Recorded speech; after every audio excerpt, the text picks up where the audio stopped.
To begin with, can you start by telling me your name? My name is Kim Thu Tham Lê. And how old were you in 1975? I was born in 1950, so at that time I was about how much? 25, yes. And what were your family circumstances at that time? Family circumstances at that time, my husband was working, of course, with the previous government as his original profession was a civil engineer. And later on he went to Japan to further his studies in geology and and came back to Vietnam and worked in a, I think, government company as well, oil petroleum. He was there until the fall of Saigon.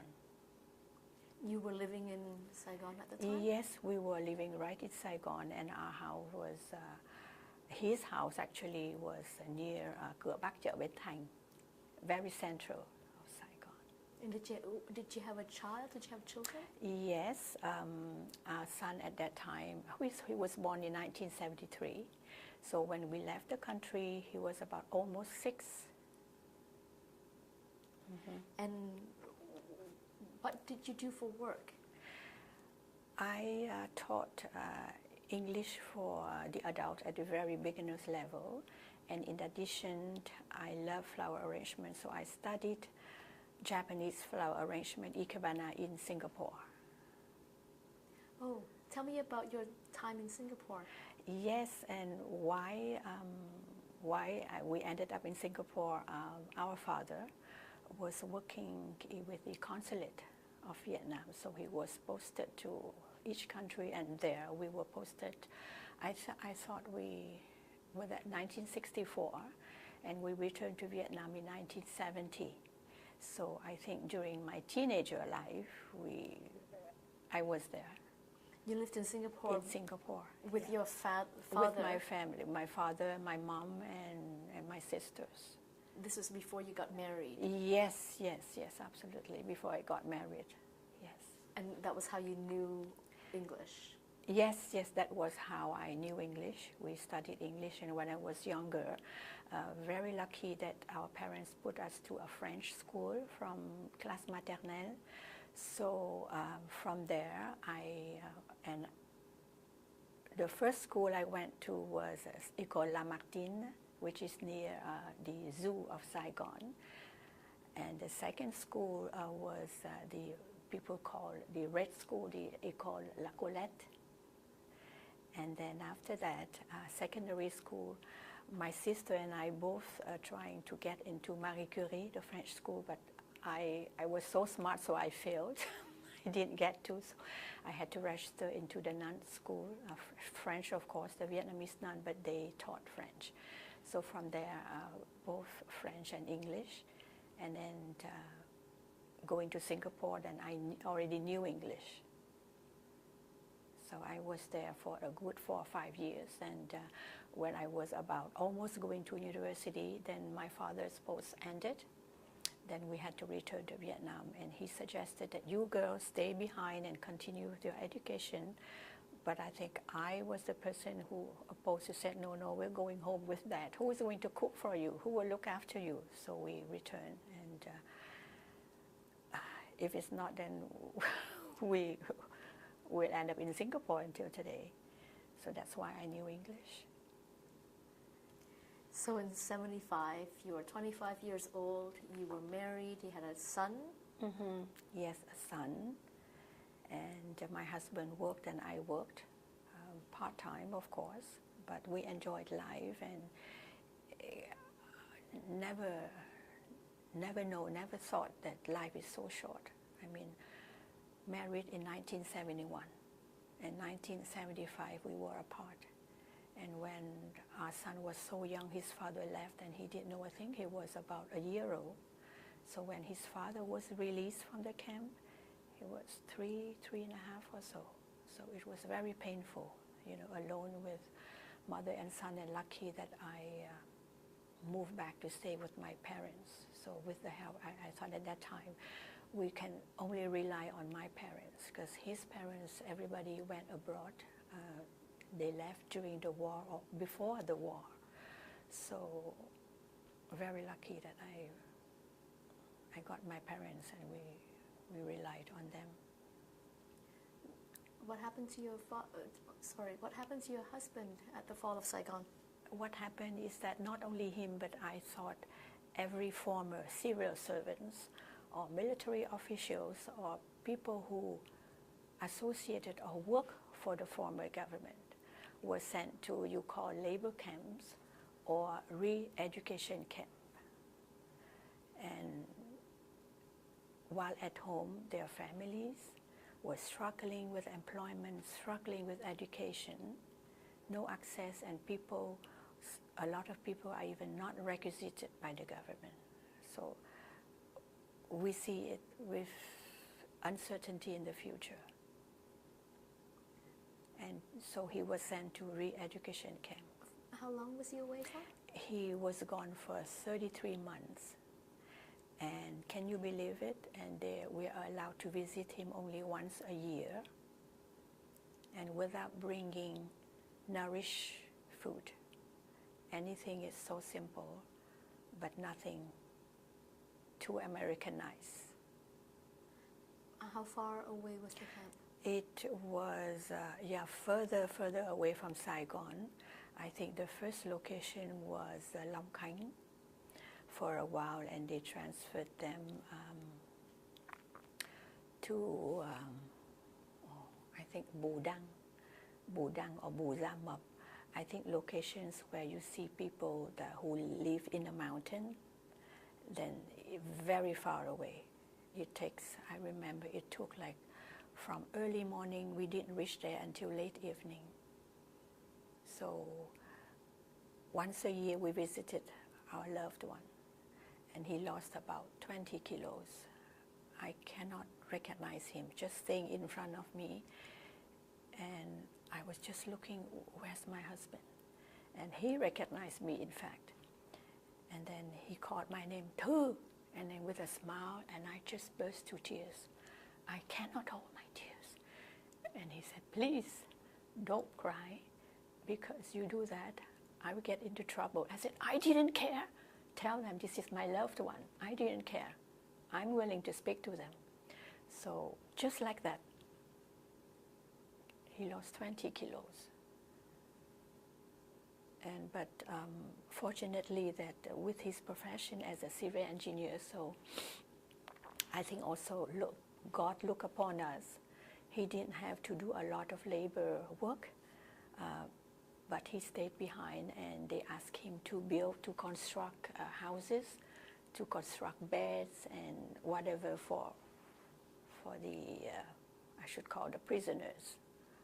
I don't want to use that word, but to me, it still carves on my head, you know. So lucky that that's only one part.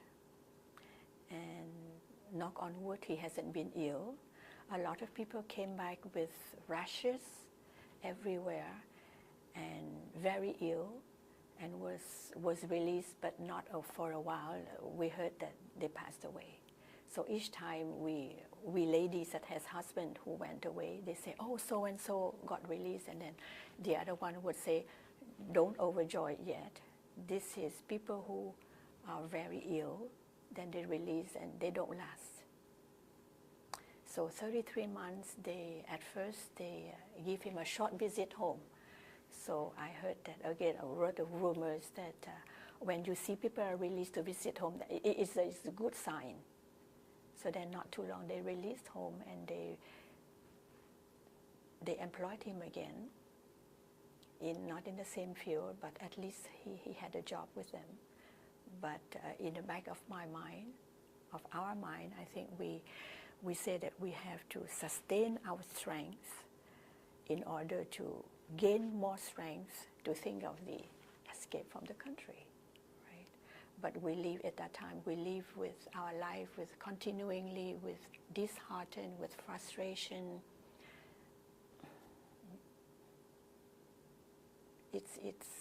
And again, when you look at our son, I would say, my God, poor son, you will have no future, no uncertainty, even how smart you are. So with the help of my mother, she knows the community and she's very active, and so she's searching. And she heard it was a group of organizers who can be trusted by the community, especially people who were released from the camp. So it is very guaranteed they will get into their destination. So she got in touch with them, and my husband made 2 attempts from the same group. He didn't get caught at all. Actually, they brought him back to our door. And the 3rd time, 3 of us left, and we got through. Just to back up a bit, Yeah. When your husband was still in re-education camp, what was life like for you? For me, life, I was working in a factory. My uncle, actually my mom's family, all remained in the North Vietnam.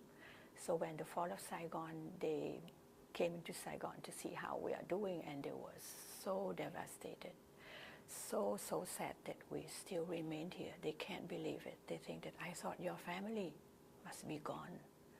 So he said, no. He said, you, my niece, I'd have to look for jobs for you. You can't sit around like that with your husband away. So he knew one factory, and I was employed as a carpet maker in a factory. So I was employed all the while since my husband was away. At that time, you will laugh at me. I didn't know how to ride a bicycle. So he knew that my husband knew that he would be away for a while. He said, I have to practice you some nights, some evening, and make sure you know how to ride and you can stay home and ride. So I ended up riding my bicycle from Da Cao, Market Da Cao, and I worked at the factory. It's located in Khánh Hội. So further away, each morning I bicycle to work. How far was that? I don't remember, for a good, within half an hour. Yeah. So I was working as a factory work. I had a job, but mind you, not a lot of pay, and it's just to get, but my mind wasn't there. Every day I keep, how do you say, knitting the little thread, and sometimes I got it all wrong, because one point you got wrong, you'd have to take out the whole carpet, and I got scolded by my supervisor that, this girl, please put your mind in, if not you just stay home. And my tears went down again. This is the bamboo carpets? It's the wool. Wool. The wool carpet. Actually, they have a frame. They set up a wood frame. So they pass on. One girl has to stand on a high bench, and they pass the the cord, pass down, and the other girl sat down and tied a knot and something. So to start, you have to start with a frame first. So everything is ready. Then 4 girls sit down on a long bench like that, 4 girls with a sharp knife, and we'll just roll and tie it along and cut.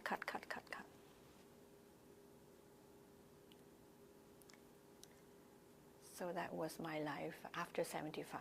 But my life before 75, I must say that we were quite a decent life we had with my parents, and even when I got married, my husband got a decent job, and even my in-laws had a wool store near Chợ Bến Thành. So I've been helping my mother-in-law in selling the wool, and very interesting. So, wow. And then when your husband was released, what kind of work did he end up in? They employed him in what you call in trại công binh. What is it? I think something to do with, I'm not too sure, yeah, but not in his field. But I said I wouldn't care as long as they employed him. He got quite a salary, comparing to at that time, he got quite a salary. I must say that I'm happy, but still, you don't see that money and you're happy. You see of the uncertainty you're facing. So your mother My made the mother arrangements to... made the arrangement to one group, and then she said, now this time I don't think you can live with him, but he's going to leave first, and when he got there he will sponsor you and your son. So when I heard that, my heart was just broken. I said, I don't trust these men. When they go, then who knows if he's going to sponsor, and it would take forever for the family to reunite. And I cried and cried, but he made 2 attempts. They brought him back to the door, and the 3rd time we got it. We left. We were at Vũng Tàu. We were at Vũng Tàu in a big ship, old big ship, and steered by a crew members from Hong Kong. The first 2 times that he left, what happened? What happened? He said that they took him there, and something. They said that no, we can't leave this time. I'm going to bring you home. That's all he knew. They took him where? Sorry? Where did they take him? They take him to, I think Vũng Tàu, and took him back, and they took him to a restaurant to have a bowl of pho before they brought him home. But so it is, I must say, this is quite a good group that can be trusted, that your loved one didn't get caught, and the only promise that once you get there, then they'll come in and get paid. And Vũng Tàu was about an hour away. Is it an hour away or 2 hours away? Yeah, Vũng Tàu. Yeah, about that. So the 3rd time, you all went together. Time, we all went together. But can I go back again? We missed this great opportunity in 1975. So if we hadn't missed this, we would have ended up in the States. That my friend's husband has a really big ship. It's called Tàu Đại Dương. I think you heard that name. So for some reason, we got in the ship. We went down. We were in the ship already, and I realized that. I said, I forgot my son's bottle of milk. I said, let's drive back, because Vũng Tàu and Saigon is like not too far. So we drove back. On the way, driving back from Saigon to Vũng Tàu, it was blocked. No way we can reach there. It got blocked. So we had to return. So I said, we missed this great opportunity. And from there, I said, our life will continue with disheartened, with frustration. I cried. I said, this is a great opportunity, and we miss it. We are so stupid. None of us thought that, what is it a big deal with a bottle of milk? And I blamed my husband and said, why didn't you tell me that, you also said, okay, let's drive back. And on the way back to Vũng Tàu got blocked. In 1975, when you missed this opportunity, was that before or after the fall of Saigon? It's before the fall of Saigon. I think the fall was on the 31st, right? So I think maybe a day or so. It must be very close. That's why the road got blocked. So yeah, it was before the fall. So why did you know that you wanted to leave at that time? Why did I know?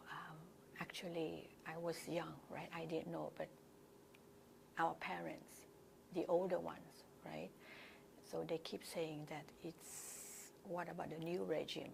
I shouldn't say further into that. But if I can get into that, I would say. But so when we heard of that, we say, no, it's pointless. You can't stay. You can't remain here. You will face a big uncertainty future. And all the men, all the civil servants or military officials, they might gather and they put together in a camp, and nobody knows when. They might come and knock at your door and take you. So all of this, once I heard, I said, no, it's not good. So back now in your 3rd attempt, when you and your husband and your son were all leaving together. What year was that? It was 1979 in April. I don't remember the date, but we left our house in the middle of the night. And I remember my paternal grandmother. I really miss her that night, and she knew that we were going to leave, so she came down from upstairs and without saying anything. She just peeped through the windows. I think at that it was about 2, 3 a.m. we all left very quietly. We didn't tell her a word. So we left to Vũng Tàu that night. 3 of us, yes. What happens next? They took us to Vũng Tàu, and so my mom registered with this group as if we are Chinese. We had to pay substantial amount, and usually in the form of gold, not piastre, but in the form of gold.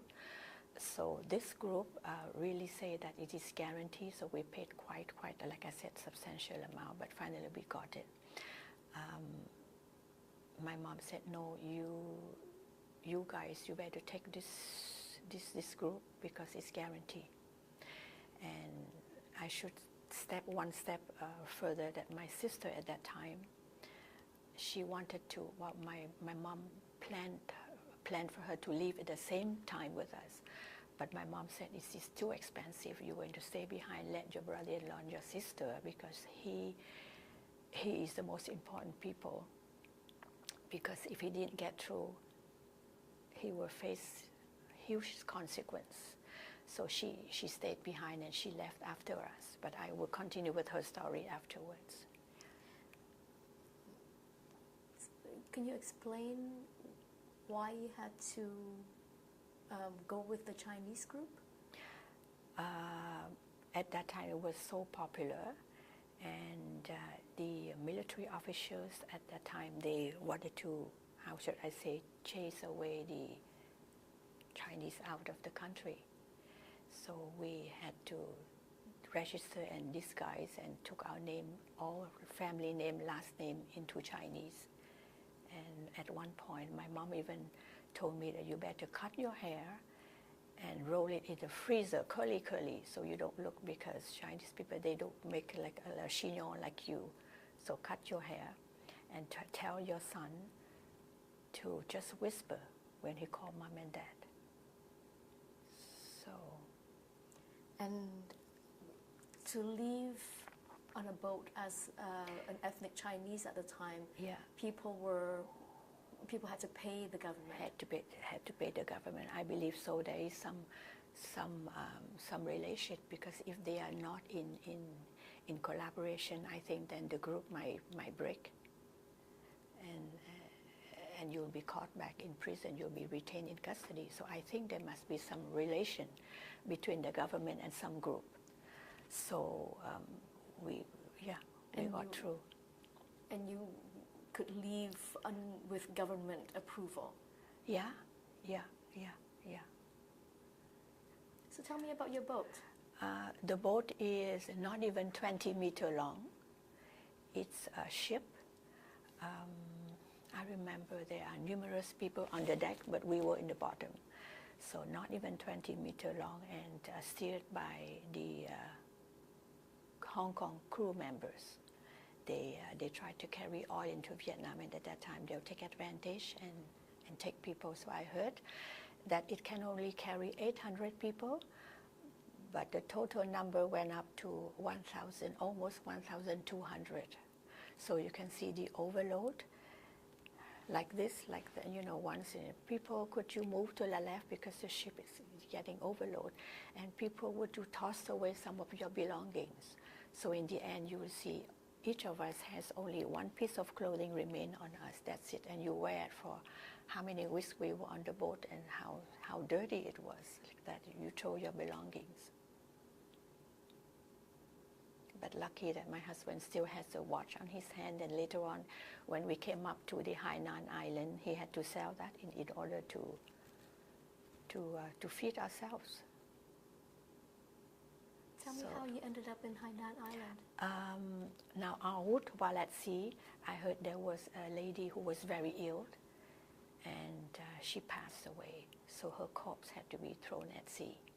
So again, they say by the law, when you go at sea, the ship has to go around the corpse, go around the body 3 times. But the crew did it only once. So eventually the ship collided with a huge sea coral, and that's why it created holes in the ship. And then they just say now it would have to go to Hainan, and from there they say we'll go up and inland and ask them permission to see that this boat is just impossible for us to continue our journey, and please repair. So we went up there. We temporarily stayed there for a month, and we had to pay some money, and $1 per head, per person, in order to get some porridge and some steam bun without meat, of course. And in order to protect ourselves, none of us has any tent or any shelter. So every day the Chinese would transport some kind of plastic in a truck. They sell it. So we bought it, and my husband and myself ended up sitting all day, all night with a hand holding a piece of plastic like that to protect if it rains. So you were there why were you there? Because the ship has to be repaired by the Hainan by the Chinese. So they repaired, and we waited for about a month. Then we left. We continued our journey. We left. So when we left,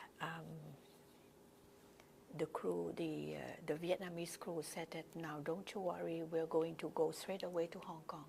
Oh, I missed the part. I missed the part that after we got out of the international water. Was this before or after Hainan? Before Hainan, before. So the Hong Kong crew, again trying to take advantage and make some more money, and said that, you guys, we better pay us some form of gold in order for us to rent boat, small boat, for you to get out down to Hong Kong. So fearing for this, we're all digging whatever we had, we pay them.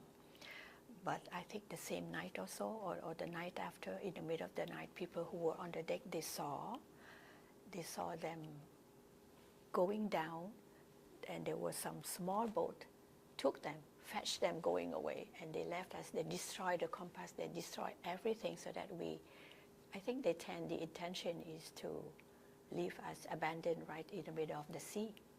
But luckily, the Vietnamese crew members in our group, they used to transport merchandise to Hong Kong, so they knew the way. They said, you people don't worry, I'm going to head it straight to Hong Kong. So they did. How did they steer without a compass? They steered, he said, they looked at some directions. They looked at it, yeah, there were a couple of them. At the stars? Yeah, they looked at it. He said, don't you worry, if anything was destroyed, we can head it straight away straight directly to Hong Kong. So, just to recap, you left Vũng Tàu, and you headed north towards Hong Kong, because this is a Hong Kong oil they transport. Right. How many days was it before they abandoned you? How many days? I remember the whole week we were still in the Vietnam water. So we were each talking to each other, how come we were still in here? And then I think after a week, we got out of the international water, and then they start making money. They started to ask us to put down some more money. So everyone had to pay. And then they abandoned you that night? Abandoned night. So, and then how many more days would it take before you reached Hong Kong? Hainan? How many more days? I don't remember exactly. And then you stayed in Hainan for how long? For about a month, in order to get the ship to be repaired. About 3 to 4 weeks or so. 3 to 4 weeks. So, did I miss anything? They abandoned. Sorry, who paid for the repair of the ship? I thought we had to put out the money too, and plus some gold that they dig from us, and we also had to put out some more money, plus the $1 per person, in order to get some porridge every day. So we had to. So then when we got into Hainan, my husband luckily has still a Seiko watch on his hand, but luckily I still have my ring. I didn't have to sell. So he sold that watch, and we got a lot, I think about 100 and some Chinese money. From there we were able to buy milk, buy whatever they come and sold it to us. We sold that watch. So we went to, we ended up in Hong Kong. How long did it take for you to get to Hong Kong from Hainan? Few days, I think. Again, I don't recollect very much, but I think few days. And we got out at a very nice beach. I don't know the name of the beach, but I saw people were swimming, and with some soldiers carrying their firearms, I think walking around on duty. And they pushed us back. They said, go back to your ship. But we said, now we convinced them to go and look at our ship. The water came in like up to here. Impossible for us to, when we arrived Hong Kong, impossible for us to leave. Your ship was also taking water? Because you remember they said that I'm going to take full speed, and they purposely damaged the ship as well. The crew members. They purposely damaged the ship and create more holes so that the water would come in more higher and higher, deeper. So they said, okay, so then they'll take us. They took us and they transport us later to Kowloon camp. It was in a huge old storeroom, dark, and sanitarian was a problem. Squeezed like 1 meter away each family. So they took us finally, and we keep pushing. They say, ladies, we say ladies and children, seniors, keep going down, so that just to show them how much weakness, how much children and women and seniors we had in our ship. So they finally accepted us. Keep going down where? Keep going off the ship and go inland. You see, going inland. You stayed in Hainan for about a month? For about a month. And then yeah. what happened? And then when the ship got repaired, we headed to Hong Kong. And luckily the crew members in our group, a couple of them knew the way to Hong Kong, because before they were steering. So they knew the way, they speeded up, and they said we purposely speed up and damaged the ship, so to get more water come in. Then we finally reached a very nice place, a beach where I saw people were swimming with military soldiers carry their firearm going around on duty. And I think at that time, some men or some people managed to swim inland and talk to them. They say no, push your ship back. No, you're not allowed to come in. And these men tried to convince them, and they said that we had a lot of seniors, children, women, and at that time we were in the ship. We keep pushing. Let's get out. Don't. Doesn't matter. Let them. Even they push us back. Get down. Get off inland. Try as much as possible. So they took out the floats, and with the rope, people tried to come down with the help. The rope come down with the floats and just swim in. They had to accept us. We keep flooding in inland. So they accepted us. Then they transport us to Kowloon camp. And the reason why they damaged, why did they deliberately damage the ship? Because they want to get off there into Hong Kong. They say we will get into Hong Kong camp. That's their plan. Yeah. So and I was the person who was so afraid of the water. And I was so frustrated. I said, I'm not going to go down. Everyone trying to swim and get off land, and my husband with the help of other men trying to rescue people, swimming to and fro and help people, and I was the only one remain. And lastly, people came in and said that there was a man who fainted up there. And I said, oh, poor thing, who was that? And they said, okay, lady, how about you? You are the only remaining person. How about you? Are you going to get off? Going to inland? I said, okay, that's okay. So once I got inland, and they said, yes, there was a man and fainted. He was rescued, tried to rescue. He fainted, and his name was Mr. Thu. I said, oh my gosh, this is my husband. I quickly ran, and there were people were doing some, lei at that time, or gaozor with a coin, and he fainted. And from there, he developed some epilepsy, I think, with the overworked, swimming to and fro like meters away, like how many people they try to save, and not only himself, many other men, but of course you see a lot of stress and strength that they used. So he fainted. So he fainted. He fainted on the beach after he swam back and Yes, forth between yes, the beach and yes, the boat to yes, try to rescue people. yes, yes, yeah. And what happened from there? So what happened from there? They transported us to a store, a camp called Kowloon, and I remember it was a huge storeroom.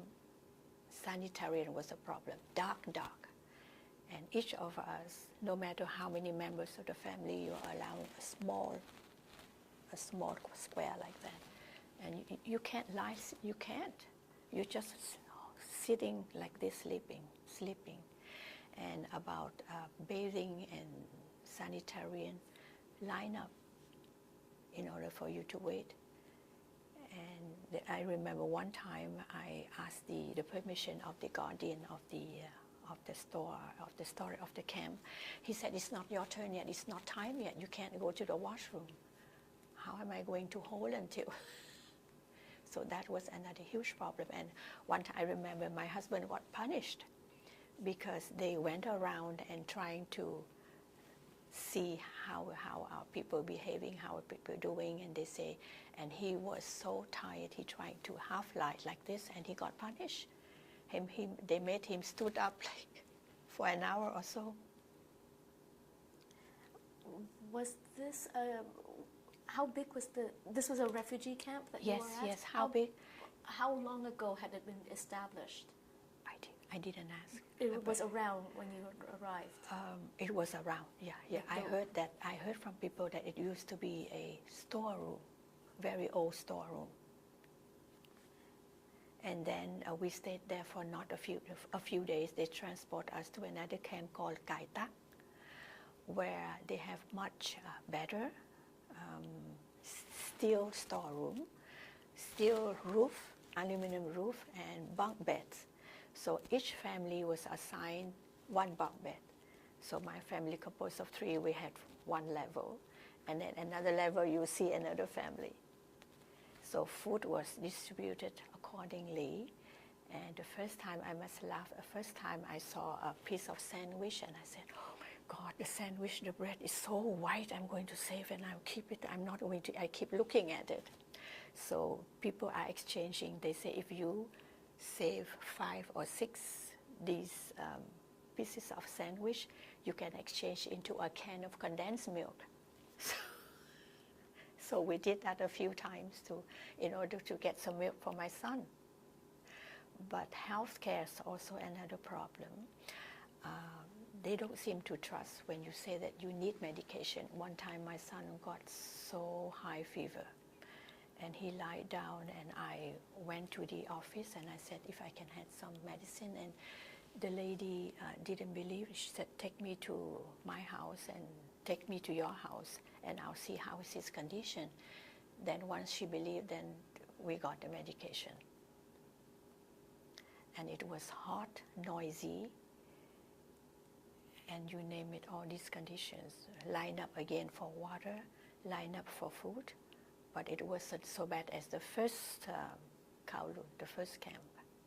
So from there, then eventually we went to Canada. How was it decided that you were going to Canada? How was it decided? With the help of, we were acting as interpreters. Because at that time, when we arrived the camp, there was already one ship who's a huge numerous of people who were there for a good 3 years, and they say, "You are so lucky that when your ship arrived, the Canada representative came to process the refugees for settlement." So we were very lucky. So each day we were helping the refugees, and one day the officer asked me, "So what about you? Have you decided anywhere? Have you gone anywhere? And what was the profession and so on?" Then once we told him, he said, "Well, why don't you have an interview and we will take you to Canada? What do you consider?" I said, any country except we'll go, doesn't matter. We're not fussy. A lot of people are waiting to go to the States. We are not. So once they learned that my husband was in the oil petroleum field, he said, "We're going to put you to Calgary." I said, "No, it's too far. I don't know what I only heard about Ottawa is the capital, so I'm going to Ottawa." So we got accepted, and we were very happy. How long were you there for before you I think arrived in about Canada? 2 months. About 2 months, yeah. And what were your first impressions of Canada?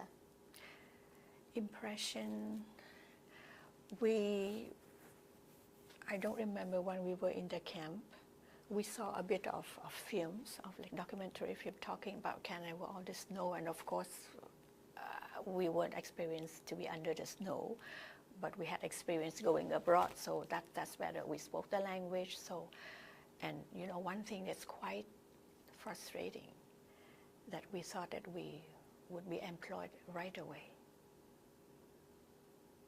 but that wasn't the case. So that was a bit sad, but we said, you know, if we are persistent, we want to, and we're ambitious, we will get to that avenue. So tell me about that moment that you arrived in Canada. When we arrived, as we walked out, we had no clue when we were in the camp that we would be sponsored by somebody. So once we walked out, and there was a man, a Vietnamese man, holding a piece of cardboard with my husband's name written on it, come running around, and somehow God looked upon it. He came right straight in my face. Do you know this family, ma'am? And I said, yes, this is our, what about it? You're sponsored by the group of Marion Dewar, the mayor of the city, at Project 4000. And we cried with joy. Oh, my eyes were sparkling, and I cried with joy. And then they took us to another couple, who then later on we realized that we are supposed to live in their house. And we were so overjoyed. We were so lucky. Why did you cry? I cried with joy because we finally arrived our destination safely. We have freedom. We will not face the uncertainty, and there we see a group of Canadians that are sponsored us, and I said, wow, this is a good stepping stone for us. All foreign in a country, no families, no friends, nobody. So I think this is a great opportunity for us. So I cried with all this. Doesn't mean that I cried that I missed my family yet, but I cried of joy that we were so fortunate we have a group of sponsors. And what was your impression of your sponsors? First impression I have, I saw them as so friendly, pleasant, and amiable. They really greeted us. So that was my first impression, and I thought, oh, so we will be guided by them very much, you know, rather than I'm just trying to compare with the people who are government sponsored. You know, I should say that, but we must be lucky. And what kind of support or assistance did they give you? Support as, I think I noted that because we were living with them, so we were not given any pocket money. Food is provided. I mean, everything's provided for us. So we were there, and we live in the basement. And each day I had to say, please turn on the heat, I'm too cold. And we arrived in August, mind you, beginning of August. It wasn't, but compared to our country, it must be still very breezy or so. So I request to turn on the heat, and the lady said to me, it's only October, it's only August, the heat is not on yet. So I put a shelter, and I live with them for a good a month or so. Then who were they? You will. Oh, sorry, the group, I should go back, sorry. The group of private sponsor, 4,000, composed of 12 members. So Marion was the head of the group, or her husband, Ken Dewar, I think so, was the head of a group, so composed of 12 members. And this family that we were living with, located near Collingwood Shopping Center, we were with them for a good 2 years. So they belong to this group. And then we have another group who are still in contact with us until today. So you lived with 2 members of this group of 12 people. Right. And you lived in their basement. In the basement, yes. For a good, we arrived in August, and mid-October I got a job at Coeurs. And my husband got a job at a construction company, so we decided to move out and be responsible. And I don't know if I should say that, the husband of the couple we lived with, he was a really good man, a counselor of a high school. His wife is a nurse, and actually I learned from her. She said, I am a nurse, but because I didn't speak French, so I didn't work. So she was around at home. And each week we went out with a friend, and when we come home, that we got some kind of a lesson. What do you mean? She will give us a lesson that how come you go out every weekend and you need to stay home. I don't want to further detail, but it was not a pleasant environment. Every time I go out, we came back, I cried. And my husband was too funny. He said, I don't care, if you want to cry, cry. I'm coming up, and I will sit and talk to her. And then they got into disagreement, but luckily we found a job, and I said, okay, that's okay. Even though we found a very small bachelor, we moved out anyway with a 2 part-time job basis. We moved out. She wanted you around on the weekends to do what? Well, this is what she told me. I need to teach you how to use washer and dryer, how to cook, and how to spend the money, Canadian dollars. And I said, that's fine, I accept it. Well, since in our country we don't have washer and dryer, so I said, that's fine.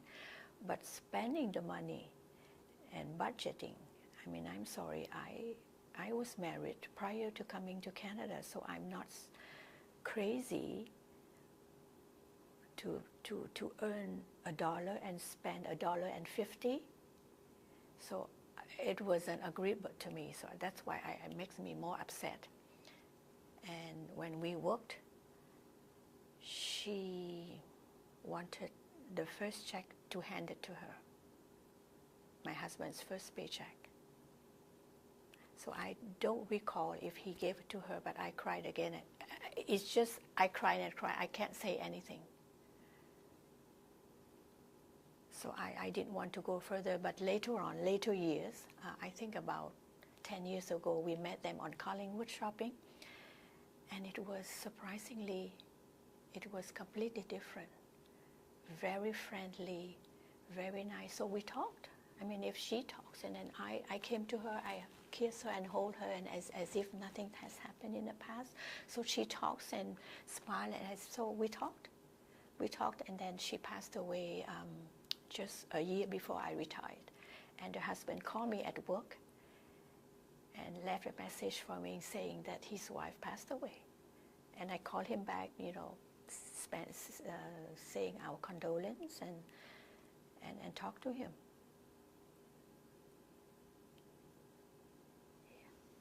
It didn't take you long to find work. Oh, I said that we must be very lucky. It didn't take me long. And one person from the community said to me, I heard that Coeurs has an opening. They're looking for a settlement worker, so go apply. And I got the job. And my director at that time she was from Portuguese. Later on, she went back to her country, and she was the one who hired me. And when I came into work, Mr. Wu was already there, and Nga was already there. They came in first. I think they arrived a few months before our arrival. So, yeah. So I was there until 1999 when the camps closed, the refugees are not coming, and my position was not funded. And, I should open my eyes before that, because from full-time, they decreased to part-time. And I didn't believe my husband. He warned me. He said, you better be careful, because they put you down to part-time. I said, no, I don't. I want to hang it here. So until the last day, he said, you didn't believe it, you were stubborn. So anyway, I left there. So I was there for a good 20 years. But in October 1979, right? You were just, when you got that job? September, I got employed part-time basis, September. and by December, I became full-time. That was, you were helping people settle in, Settle but you were in. just settling in Yes, yourself. Settling. Thank you for bringing that, because I got lost on the bus. I didn't even get myself fully oriented. I got lost in the bus. I think remember taking people to a doctor's to interpret for a lady, and I got lost. I didn't arrive there until an hour later. And now I don't remember if my client was still there or she already left. And I forgot to mention this. After we arrived in Canada a few months, we were so shattered by this news that one of my sister, the sister that tried to escape with us, that my mom asked her to remain behind, you remember earlier. So she left after us the same month, but maybe a few weeks, a few days after, in a small boat, and she didn't survive the passage. I think the boat was too small and also facing storms, and she was so seasick, and she didn't survive the passage. We were so shattered by this news. And another news that that was the last chance that I saw my maternal grandmother when we left Vietnam. And she passed away just prior, a few months when my parents left to Canada. So 2 persons that So my wish is now to, if one day I can return to Vietnam and visit the urn from my mother at the temple, at my sister. My sister is, well, you can't find any remains in order for you to be buried or to something, but I dreamt of her twice. She left the country wearing blue, so I'm wearing blue today. I saw her with her long hair, and I said, come sister, where have you been? Such a few, come see, give me a hug, and she just vanished. The second time I saw her again with covered with her body, her face was so muddy, very dirty, and I said, come, and she vanished again. But my mother never once, she dreamt of her, never. And so her birthday is coming up on the 24th, and I'm going to pray, and on her date of her departure, happened on the 23rd of May, so it'll be next month. And 40 years. 40 years. So when my mother was still alive, each year at her departure date, she cried in front of the altar, and she cried. She said, I'm just hoping that something miracle, that she must be in some country that she lost contact. I said, no, Mother, she is very dynamic. She's so active. She's not stupid like us. She will connect with us, Mother. And she left. She was 21 when she died. Very smart girl. If she wants to cook, she'll learn how to do so. She wants to wear a nice knit sweater, she learned how to knit. And embroidery, she learned herself. Good piano player.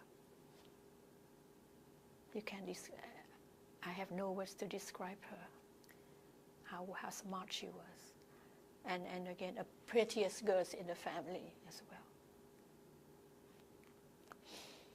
So I have an altar, I have a picture at home.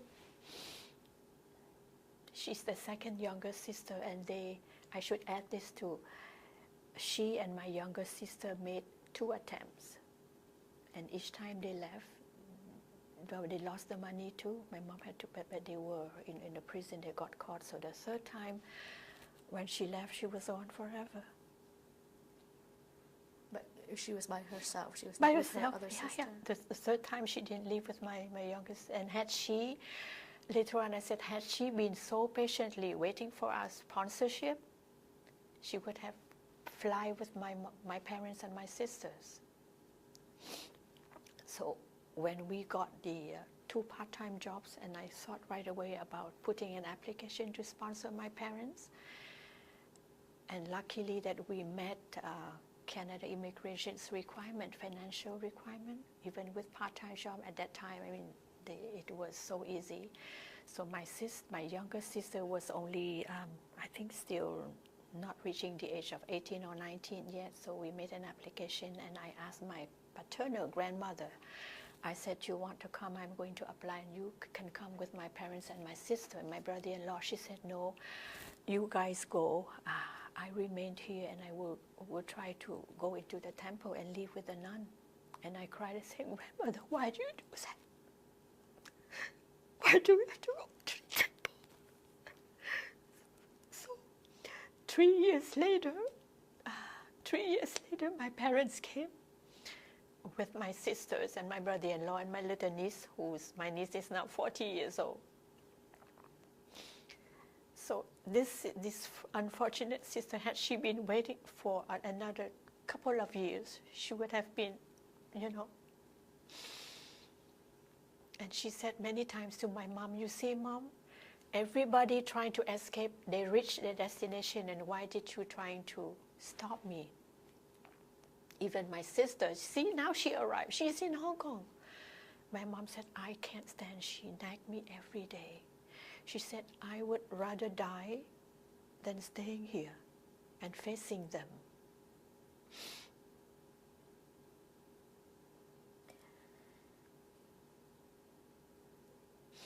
Did you ever find out why she died? It was a very small boat, overload, and facing storm.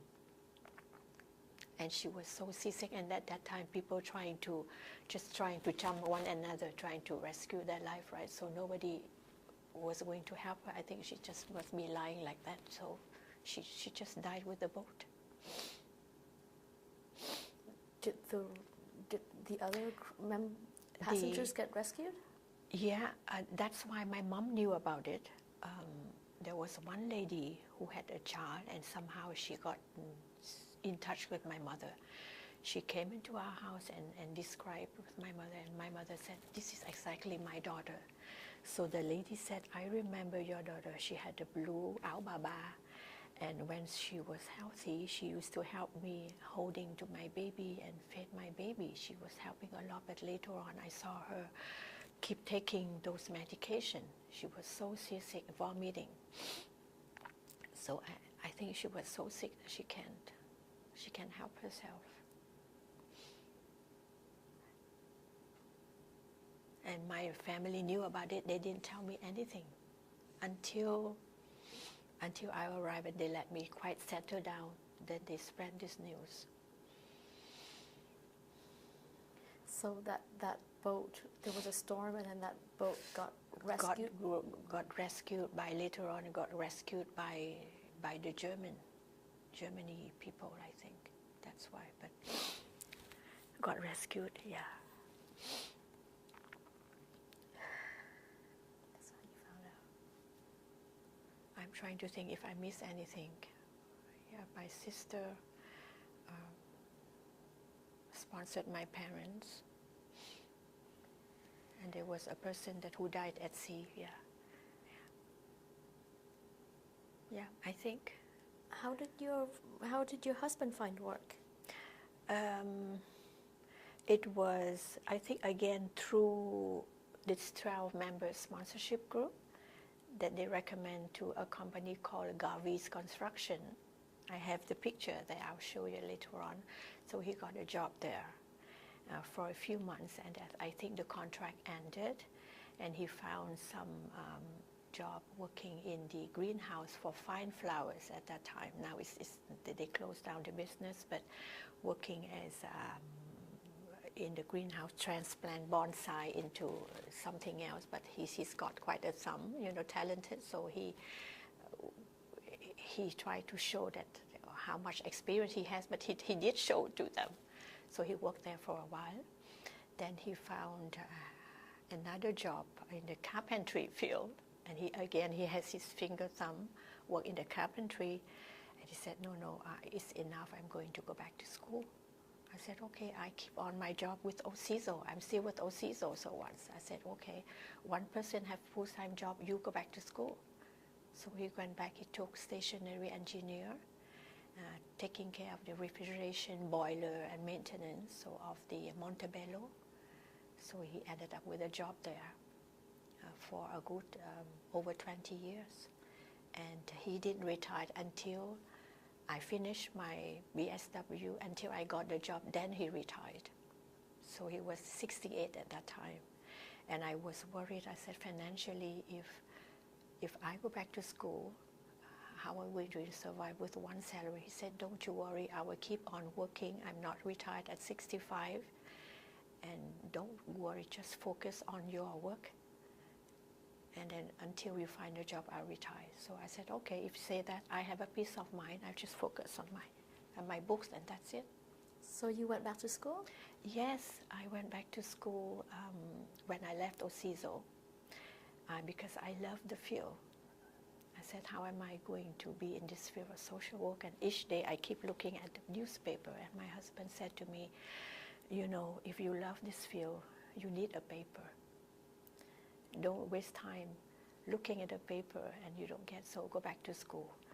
I said, oh my God, go back to school another few years, and if I don't, if I'm not successful during these 3-4 years, and it would drag me forever.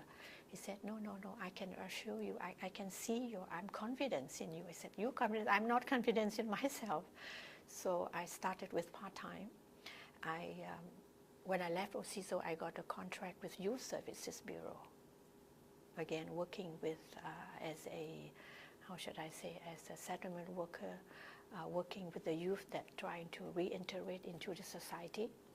I got a 1-year contract, part-time work, a part-time study with Carleton. Then the contract ended. I decided, okay, I'm not going to study part-time. I'll go full-time to finish it up. So, and I'm lucky so that they exempt me for 1 year. I didn't need to do my second placement. So I got exempted that, and I got exempted with 2 credits. So that took me 3.5 years. And I got my placement at St. Vincent Hospital. So I'm quite happy. And I wanted to work there, but they always request an MSW to be in the hospital. So my supervisor says, this is ridiculous, because the job you are doing, you are here with me for a good few months, you're doing fine. And I said, well, I know, but this is what it is, so what do you do? So they convinced me that, oh, now that's all, that you have to go back to school and do your MSW. But later on I realized that perhaps I prefer to be in a social work, working out more in the community, interact directly with people rather than in the hospital environment. You just work with them, trying to discharge, trying to see how are you going to be, how are you discharging, what is, and then you don't follow people. Then I said, okay, I'm going to do work in the community, which you interact, you focus on employment, and you following up. So I prefer that. So I said, no, I'm not going to get my MSW. I'm fine with my BSW. So I stayed with Carlington Community Health Center for more than 10 years until I retired at the age of 64. So you went back to school in your 50s? Yes, in my 50s. In my classroom, you must laugh. Everyone is like my niece or even my daughter. But it was so fun working with them, so fun. I met a couple of ladies around my age, but she lived in Newfoundland, and another one in Ottawa, but I lost touch. Those are a few like old people, old ladies, but around these young ladies is so fun. I miss the school. And just now on my way here, I encountered a gentleman, I think he must be in 60s, his name was Bill, and I caught him at the tunnel. I said, where'd you go to the tunnel? I'm looking for Danton Tower. Are you going to social work? I said, yes. Yes, I'm looking. What are you going there for? I told him briefly about this. He said, oh, I used to be too. I'm MSW. Now I'm coming here to do a workshop. And how do you like it? I say, I love it. I love the field. But I think it's time to retire. I have to do so, but I still miss the field.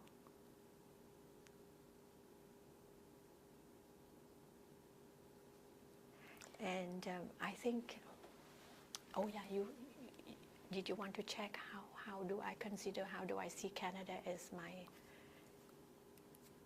Well, how long did it take for you to feel at home? That Canada is your home. How long? After, I think when I was still working at OCISO, I began to see, because you see how with the influx of Vietnamese refugees, and then after that the Polish refugees, and I see the Canadian government, how compassionate, how immaterial, how much money they put out, you see, to process and to reset the refugees. It's not cheap, it costs a lot. Orientation and buying the orientation, buying the clothes and buying this and that, and you know, supply them with 1 year of assistance and rent money. So I think this is a very generous country. And again, as we go out every day, people are so incredibly friendly. They just started on a conversation just like you knew them in the past. And again, incredibly friendly, present, amiable.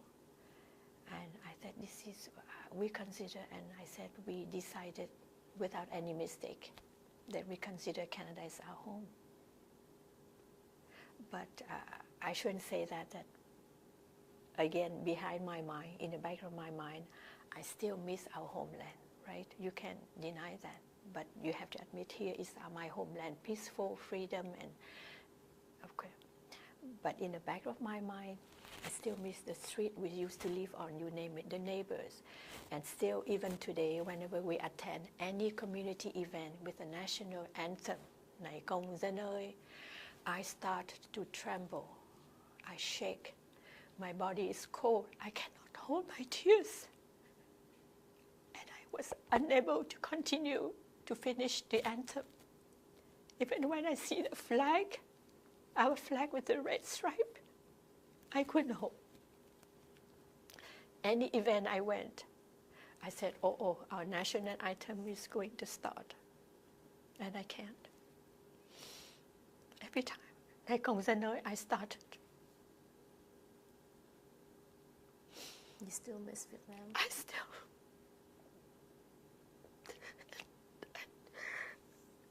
I'm not saying that betrayal of Canada, I should say that. How much we are so grateful with Canada. It has a long story tradition of refugees, right? So immaterial, they took refugees like in the early 1800s. So I read about that and I said, okay, this is such a country. You can't deny it about it. But in the back of my mind, the street you live on, the neighbors you talk to at night, you had a snack with them. So once you go back to visit, it's not the same. My husband refused to visit. I said to him someday that I was born in the North. I want to see the North, what it looked like in the North. But we were raised in Saigon, so I don't care if we... But he said no. But there was an opportunity. We did go. We did visit the North anyhow. We were there for 1 week. My in-laws previously live in France. So when both of my in-laws passed away, my sister-in-law used to live in Philippines. Well, she's still in the Philippines. So she said, now Mom passed away, I'm going to get Dad, bring him back to Philippines and take care of him. So that's the reason why we visit the Philippines. And she suggests, it's so much closer to Vietnam. Why don't you guys go? That's why we visited, and we were in the North for a week.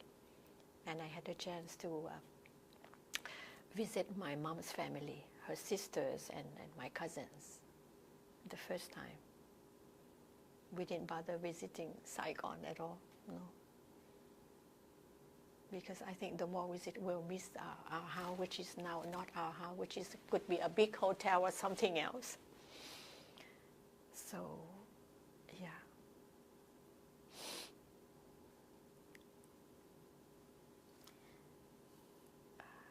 You wanted to say something about your Canada's humanitarian reaction. Humanitarian reaction that is so humanitarian that how much money they put out for refugees. The influx of Vietnam, the influx of Poland, and then now the influx of Syrian refugees. You see how much that you see they accept people, and I said to myself, you know, what about jobs? If they take people in, okay, for now, for their political issues, but what about jobs? Who's going to help them? But they didn't. They said no, doesn't matter. Just take them in. So that's the utmost part for me to see. And of course, people are hardworking, right? They're not just sitting there. So take them in, and they'll work hard, be persistent, like I said, and one day you'll reach there. Such a great heart they have. Since I'm here, I didn't even face or encounter anybody that is showing racism to us, racist to us, no. Do you talk about your experience leaving Vietnam and coming here to your children, to the next generation? We did. Our older son, who was so young at that time, I did even convince him to come here with me to help me. He said, Mom, I don't think I remember anything. I was too young, almost 6 years old. So I did tell him, and I did even discuss and inform our grandchildren about it. So they knew that their paternal grandfather was in prison for 33 months. And in fact, our daughter-in-law convinced my husband to write it down, his days in the camps. So he's still lazy, but she convinced him. Yeah, so they did know about that. What do you think that the next generation can learn from your experience? I think they can learn, but no matter how much we tell them, how much we wrote and how much they read about us, you have to be really experiencing in that situation, right? How do you feel? So I'm hoping that they can learn from us to be persistent, to endure the first few years with the struggling, the difficulty. And then one day you will get to there. You can't say that you can get the big house or you can be happy right away. But you have to endure, be persistent. I think, learn from that way. So anytime they run into a difficult situation, just think back of these refugees. You know, they save every bit. What were the struggles that you faced? The struggle I think in terms of languages, we didn't struggle. Jobs, we didn't struggle. We struggle with the missing our families and the struggle of how are we going to have enough, like financially enough to go back to school? And how are we going to have enough to sponsor our parents? I think those are the most struggling part that we struggle. And then how are we going to have enough to send them back some things when they are still, because they don't come until 3 years later.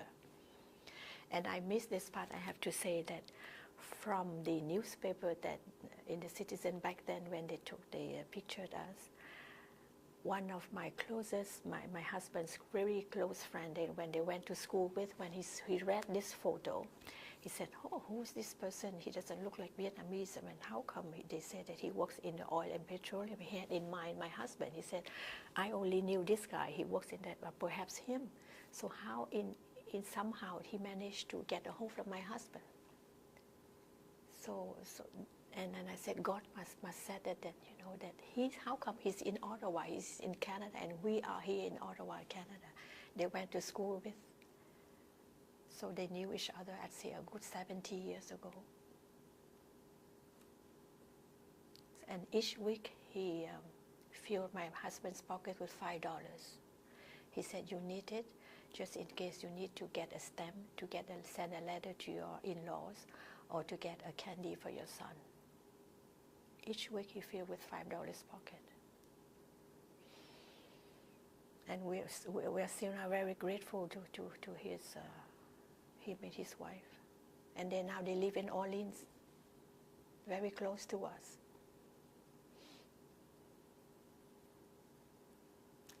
We talked about struggles. What helped you to integrate? What helped me to integrate? With the work, and with the work I used to work as a settlement worker, of course, I have to learn to adapt myself first, right? In order to orient people, the new arrival, and change our mind. I must say that my mind and my husband's mind are quite an old school, you know. For example, how should I say? When my son brought home some report card and he's got some average, he scored at me, say, no, you have to go higher. We have to go higher. And you can't sit in front of the TV, or, you know, we set a time, you know, what is your time to go to bed, your time of study and study, what's your time of television. Okay, so that we learned. And then again about parenting, it's not the same like in our country, right? You used to slap in, and here you don't do that. And so I need to orient myself, and I need to pass that information to my clients and say, you be careful because children's aid is coming to your door. So all this I need to know, and so I said that I have to read and keep myself feeding like all the time, because in the field I work, I can't. So then as they go by, bit by bit, I think I keep learning, and I keep trying to adapt myself and trying to integrate into the Canadian society, or and read and yeah. So the struggling, I think that's the most struggling that I have in terms of integrate. I don't think we struggle that much, but in the back of my mind, I'm very fearful that if I don't orient myself and I don't adapt myself, how am I going to help my clients? Yeah, too fresh in a country and you're trying to help another. Yeah. Is there anything else you'd like to add? In the end, if you allow me, I have some pictures of these sponsored that I still keep in touch until today. I would love to show them to you. Yeah. So first, this is the Citizen newspaper.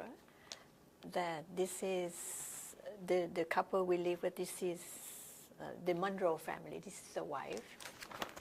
This is a wife, and Mr. Monroe's hand. And then my husband and myself, as you see, I cried, my hands cried with joy. And with the Citizen dated August 7, 1979. Is that the front page? Yes, the front page. The front page. Nice. So I kept it here, and it will stay here. I said last night to my husband, we're going to pass it until the day that I'm like bedridden. I'll pass it to my son to keep it. Okay, so now I have this. This is my husband. It says Thu Tham was an engineer, and now he works at Ontario building site. That was him. And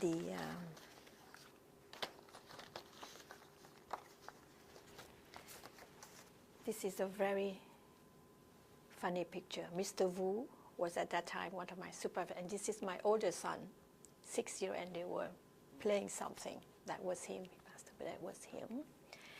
And this is the couple I mentioned about, the group of 12 members. I still keep in touch. So today they are in their 80s. They live in Perth, Ontario. And this picture was taken when we visited them. It was about 3 to 4 years ago. So it is her Joan Ridgway, and this is Dick Ridgway with my husband. Around 2016. Yeah. 2008. 15, 16. Yeah. So we still keep in touch until today. And they knew about my interview today. They're very happy to hear, and they said that they would be more than glad to be interviewed if they are. Yeah. Well, I think that's it. Is there anything else? Did you have another child when you came here? Yeah, it was funny you asked that when my older son wanted to go further for university for his studies, he said, I wanted to go to something, Queen University or somewhere else. And I said, there is Carleton, there is Ottawa U. Why do you have to go so far away? We have an only child. And he kept on saying, no, I wanted to move away. Then I said to my husband, I can't live without children. Let's have another child. So we had him when I was 39. It was quite an age when so 39, and my parents came and she said, wow, lucky, I'm still young, I still have strength, so I can to help you with this. So I had him at 39, and now he is almost 30. Yeah, he was born at the General Hospital.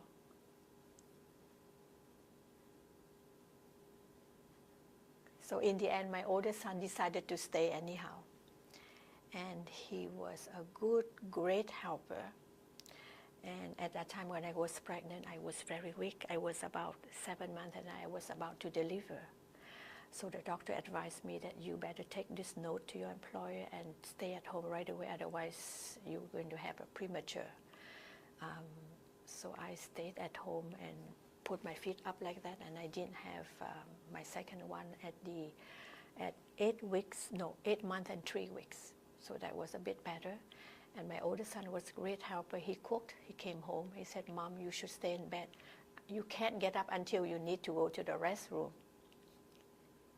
And he fed his brother, he, sang, he changed the diapers. And so at that time he was 16 when he had a brother.